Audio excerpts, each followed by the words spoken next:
Vous avez tous entendu parler de l'incident qui a eu lieu à Paris lors de la création du bureau du CERAG, mouvement de soutien à Ousmane Gawal Diallo, porte-parole du gouvernement du CNRD. Ce mouvement de paille n'est rien d'autre en réalité qu'une espèce de proxy, de relais qui vise à faire de la propagande du CNRD et son président au sein de la diaspora.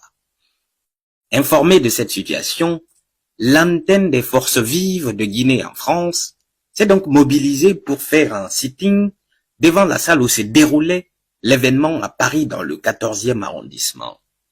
Mais les heurts vont très rapidement éclater entre les deux antagonistes, c'est-à-dire le CERAG et les membres des forces vives. Quelques cas de blessures seront à déplorer de part et d'autre, et la police et les pompiers vont très rapidement intervenir pour maîtriser la situation.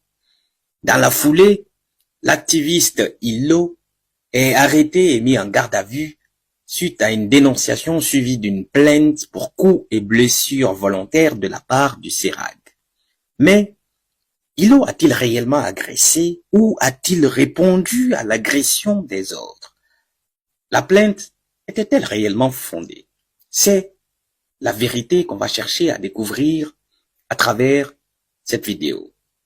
Alors, comme vous le découvrez au même moment que moi, sur cette vidéo, on identifie très clairement un des organisateurs se diriger vers Ilo avant de le bousculer très violemment et de le faire tomber alors qu'il est de dos. C'est à ce moment-là que le mégaphone qu'il tenait et qui est cité comme l'arme du crime, l'arme de l'agression, pardon, se casse contrairement à ce qui a été relaté dans la plainte. Mais il n'y a pas que cette vidéo. Ensuite, sur cette deuxième vidéo, Ilo s'est fait encore agresser par un autre responsable qui lui retire carrément sa casquette alors qu'il n'est en train d'agresser personne. Donc, ce qui a été dit dans la plainte et sur les réseaux sociaux est totalement inexact. Et pour être impartial, il y a eu des coups de part et d'autre.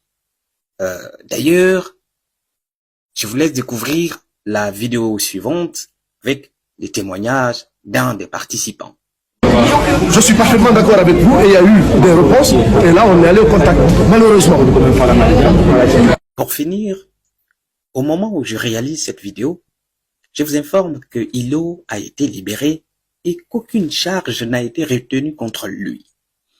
On peut en déduire qu'il s'agit simplement de stratégies d'intimidation des activistes de la société civile ici en France, comme cela est aujourd'hui le cas en Guinée, ce qui est tout à fait impossible. Merci mes gars, le combat continue, la victoire à nous. Nous sommes avec la vérité.